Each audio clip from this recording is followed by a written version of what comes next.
sens comment? Bien, mais y a pas un truc qui cloche? Ah, c'est toujours comme ça, le jour du festival. Peut-être, mais c'est pas très catholique tout ça, non? Et si on faisait appel à Jodie, l'héroïne de Dreamcatcher?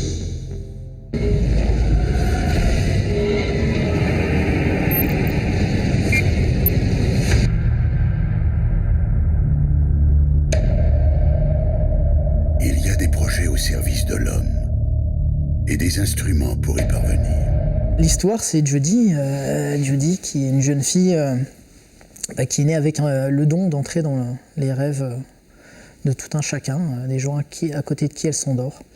Et c'est quelque chose qui peut être perçu comme très sympa, mais en même temps, on ne fait pas toujours que des rêves, on fait aussi des cauchemars, donc ça, à un moment, ça dérape complètement.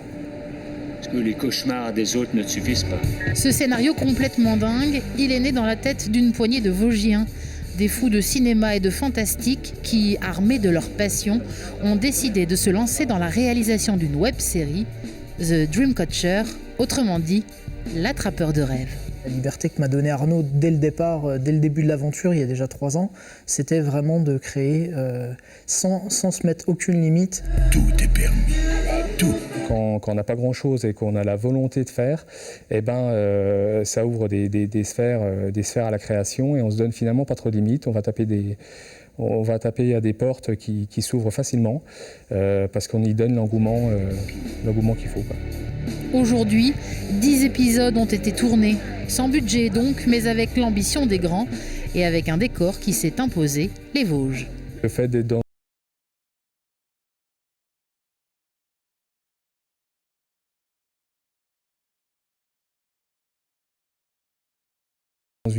une petite ville, on va dire, comme Épinal, ça ouvre des portes énormes pour justement tourner de la fiction.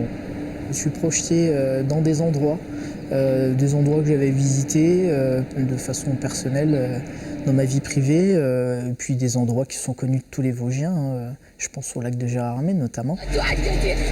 Sortie prévue en juin 2017, préparez-vous à broyer du noir.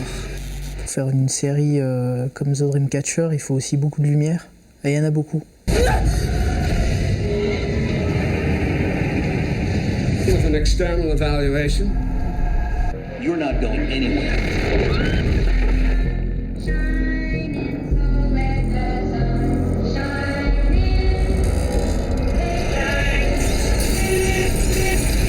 Hey, Dad. I think we should get out of here.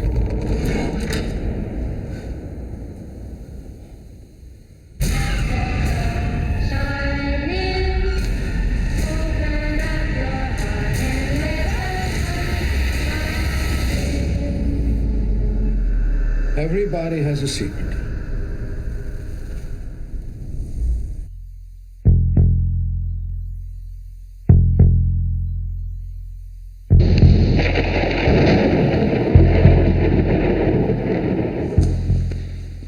Ben voilà. Bah oui, mais comment on va sortir? Il n'y a pas de porte, il n'y a pas d'issue. Je suis sûr que c'est un jeu, une énigme, comme For Escape à Toul.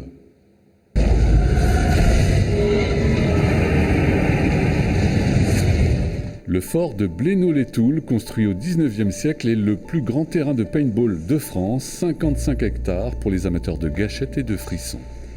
Dans les entrailles du fort, ses propriétaires ont imaginé un autre type de jeu, plus cérébral. Bonjour à tous, bienvenue à For Escape. À partir de maintenant, vous êtes des détenus de la prison d'Alcatraz. Voici vos matricules détenus. Merci. Allez, détenus, on se lève et on me rejoint dans l'obscurité. C'est parti pour 1 heure, enfermé à la prison d'Alcatraz en 1962. On se met le long de ce mur en file indienne en regardant vers cette porte, s'il vous plaît. On ne se met pas devant la porte, ça pourrait être pratique pour pouvoir rentrer. Merci. À partir de maintenant, même si vous n'êtes pas d'accord avec ce que je vous dis, vous répondrez par « Oui, chef ». Sauf vous, ça sera « Oui, mon kiki ». Est-ce que c'est bien compris? Oui, chef. Très bien. Pour s'échapper, les prisonniers doivent découvrir et déchiffrer énigmes, rébus et codes secrets, ambiance panic room avec maton pas commode. En fait, pour eux, C'est un peu se plonger dans l'ambiance d'une vraie prison où ils sont en train un petit peu de magouiller et ils vont avoir le gardien, attention, faut pas se faire prendre, alors qu'est-ce qu'on fait? Et ça, on les plonge tout de suite dans l'ambiance avec ce fameux gardien qui fait les rondes. Ici, on est dans le laboratoire du Dr Jekyll. La servante, le matin, elle découvre Monsieur Hyde qui est mort dans son laboratoire.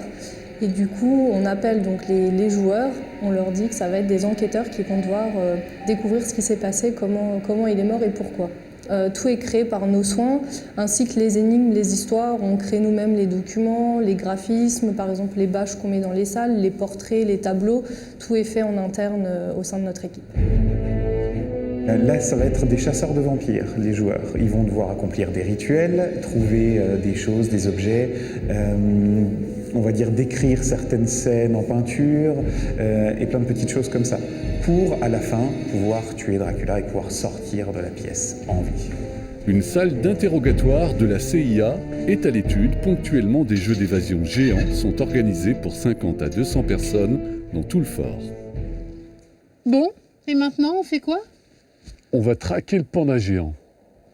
Un panda dans les Vosges. Oui, c'est Pierre Pelot, le chaman vosgien, qui va nous guider. Et il est où? Là, là-haut.